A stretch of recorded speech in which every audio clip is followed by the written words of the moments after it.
അതുപോലെ തന്നെ Tesla model 3യുടെ വേറൊരു പ്രത്യേകതയാണ് ഈ മെട്രിക് ലൈറ്റ്. ഇതിനകത്ത് വരുന്നത് ഒരു അറേ ഓഫ് ലൈറ്റ്സ് ആണ്.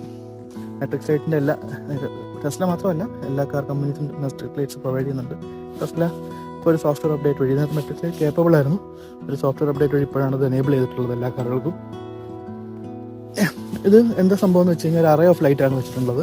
നമ്മളുടെ ഓപ്പോസിറ്റ് ആയിട്ട് വരുന്ന കാറുകളെ സ്കാൻ ചെയ്യും. അതിൻ്റെ ഫ്രണ്ടിൽ വെച്ചിട്ട് സ്കാൻ ചെയ്തിട്ട് ആ പർട്ടിക്കുലർ കാറിന് എഗൻസ്റ്റ് ആയിട്ടുള്ള ലൈറ്റ് മാത്രം ഡിം ചെയ്യും. അതാണ് ഈ മെട്രിക്സ് ലൈറ്റ്.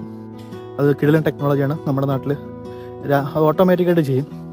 നമ്മുടെ നാട്ടിൽ ഈ നൈറ്റ് ടൈമിലൊക്കെ ട്രാവൽ ചെയ്യുന്ന സമയത്ത് ഓപ്പോസിറ്റിൽ ഹൈ ബീം ഇട്ട് വന്ന് ഒന്നും കാണാൻ പറ്റാത്ത അവസ്ഥ ഉണ്ടാവുന്നുണ്ടല്ലോ. അപ്പോൾ ഇതേപോലത്തെ മെട്രിക് ലൈറ്റ് ടെക്നോളജിയൊക്കെ നമ്മുടെ നാട്ടിൽ എത്തിക്കഴിഞ്ഞ് കഴിഞ്ഞാൽ അതിനൊരു വലിയ പരിഹാരമാവും. അത് കാറ് തന്നെ ഓപ്പോസിറ്റായിട്ട് സ്കാൻ ചെയ്ത് ആ പർട്ടിക്കുലർ കാറിൻ്റെ ലൊക്കേഷൻ മൂവ് ചെയ്യുന്നതിനൊക്കെ തന്നെ അത് മൂവ് ചെയ്യുമ്പോൾ ആ ലൈറ്റ് അത് ഓഫാക്കി കൊണ്ടുവന്നിട്ട് ഒരിക്കലും ബാക്കിയെല്ലാം നമുക്ക് വിസിബിൾ ആയിരിക്കും.